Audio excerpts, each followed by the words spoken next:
Alright guys, so today we're going to be talking about trigger mods, which are brand new to Season 3. Now unlike a normal mod, these actually have some unique interactions with your descendants, and the only place to find them is currently in the Axiom Plains. So we're going to go over what all these mods do, where the best place is to farm them, and how to get refined Axiom crystals, which is what you need to actually put these on your characters. So having said all that, let's go ahead and jump into the video.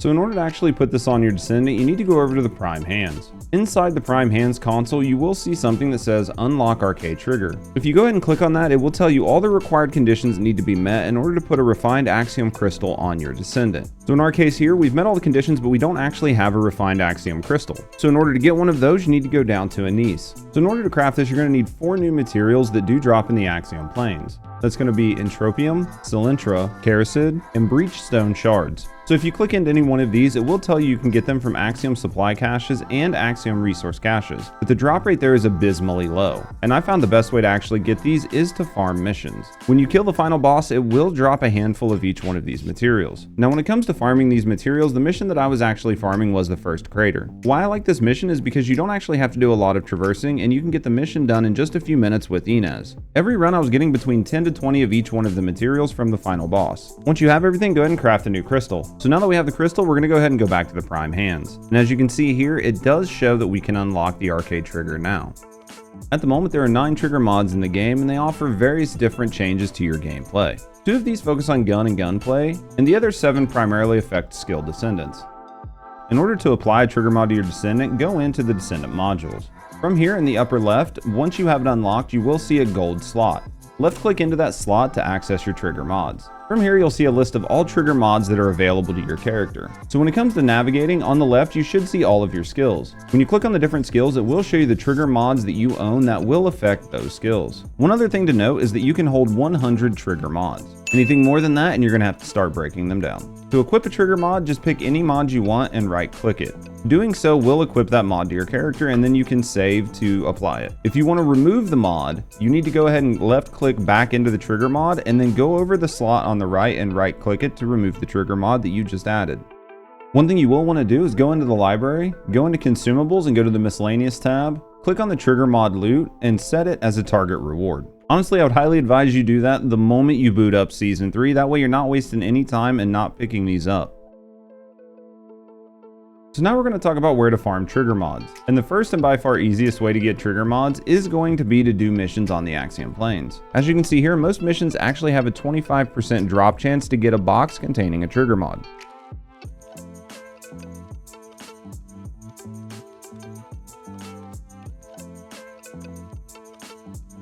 And while having a chance to get them from the missions is nice, the best way to get them guaranteed is by defeating the Wall Crasher. During my time with the demo, every time I sold the Wall Crasher, I got 4 trigger mod boxes, and I would highly advise you do this as often as humanly possible. And the big reason for that is actually these trigger mods are farmable. And by that I mean they do have random rolls. So even if you have 1 copy of the mod, it does not hurt to get additional copies, as the stat range on these can vary wildly. So make sure when you get out there, you set these as your target reward, and you farm the Wall Crasher every time he shows up. So let's go ahead and start looking at some of these mods. And the first 2 I want to look at are going to be the weapon mods. So what Full Arcade Jacket does is let you consume some MP when you reload. After you do that, the rounds in your guns have a chance to do skill damage to nearby enemies. To me, this is really interesting because it allows you to turn any gun into an AoE weapon. And while this doesn't actually work on Glay, I can see it synergizing with some of our other weapon descendants. So keep your eyes out for this mod if you're looking for a way to turn any gun into an AoE weapon. So Kyr Hollow Points is another interesting mod. So effectively what's going to happen here is if you shoot an enemy and you miss a weak spot, you're going to incur forced weakening stacks. To me, this is a great mod to use if you know that you're not always going to be able to hit the weak point. Where I think this really shines is in end of map bosses and other enemies that don't have a giant weak point. If for whatever reason you actually miss the weak spot, you will stack up additional damage. And then when your shots do finally hit their mark, you will just get a nice little bit of bonus damage. This is a great mod to put on a lot of our gun descendants as it doesn't actually cost you any MP.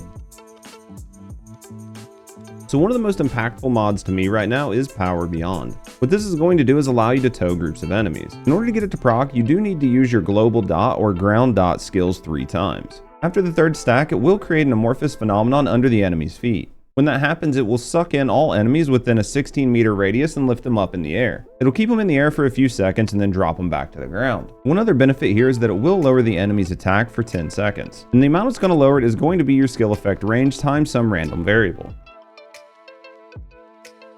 RK Leak is an interesting mod in theory. While this is active and you hit an enemy with a continuous damage skill, it will consume some of your MP. The benefit to this is that your skill power modifier will increase proportionally to the difference between your current MP and your max MP. On top of that, you can actually regain MP by using an additional continuous damage skill, or every time an enemy dies. When you run out of MP, the RK Leak will end and it will go on a 15-second cooldown. So as you can see here, on a single target, this actually is kind of interesting. And the B-reel in the background will show the enemy taking continuous damage, as well as their stats, so you can see the increase in real time. Now I can't actually see where you could use something like this in a single target environment, but where it gets messed up is when you start running into multiple enemies. Using this with multiple enemies will drain your MP insanely quick.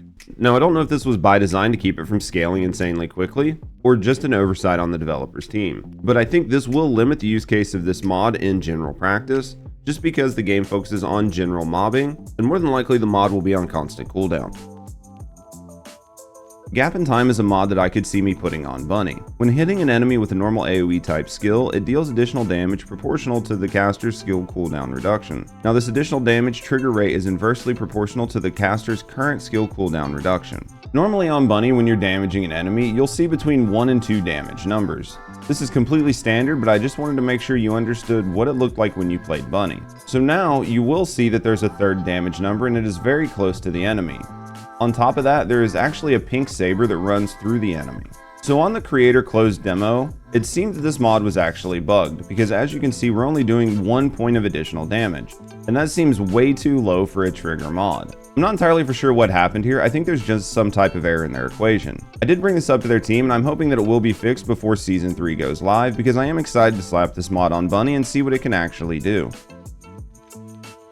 Battering Ram is going to be an interesting trigger mod that you can use on people like Kyle, Ajax, SMO, and even Inez. So what this does is it deals damage to enemies with clash type skills and causes an earthquake that deals damage proportional to the caster's defense and inflicts stun. Now I tried to mess with this during the creator beta, but we did have a little bit of an issue. As you can see here, when I use the skill and it hits the enemies, it puts the explosion a pretty good ways away from them, so I have no idea how much damage this actually does. I do think this is a really interesting skill and I'm excited to see it in game. Hopefully the developers are able to correct this before Season 3 launches.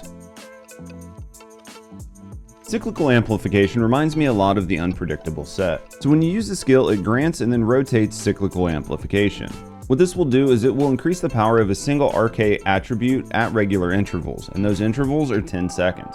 So what does this mean? Well, every 10 seconds you will get a different skill power increase, and that will rotate between all of the different attributes in the game. So if you look down beside our characters 4, you will see that singular is there and there is a little bit of fire behind it. That lets us know that we have a buff to our singular damage. And every 10 seconds you can see this rotates out for a different attribute. Now one interesting thing is that the buff symbol does not actually always match what you see in the bottom right. I'm assuming this is a UI bug, but it does make it hard to tell exactly which buff you have. I expect this to be fixed in the live version of Season 3, but for now I would just focus on the one that you see down by your number 4 skill. Now the last 2 trigger mods I want to talk about are Death by 1,000 Cuts and Particle Conversion Emitter. Death by 1,000 Cuts was something that I could not get to work during the demo. I tried this with about 5 different Descendants who all used projectile type skills, and none of them were able to trigger anything in Death by 1,000 Cuts. I'm assuming this is an issue that will be patched by the time Season 3 comes out, but unfortunately I'm not able to go over too much information about Death by 1,000 Cuts. But I did want to put it on the screen, that way you guys could read over the mod and see exactly what the mod is supposed to do. Particle Conversion Emitter was another one that we weren't able to test during the closed beta. The main reason for that is because we were playing on single player servers, and this trigger mod requires you to be able to buff or somehow interact with another Descendant. So again, because of that I was not able to test this and see how it actually works or the type of damage it does. We can see from the mod itself what it's supposed to do, but I'm the kind of person that likes to see it in game, that way I can really explain to you guys how it works. Alright guys, and that's it. That's everything you need to know about trigger mods in the upcoming Season 3.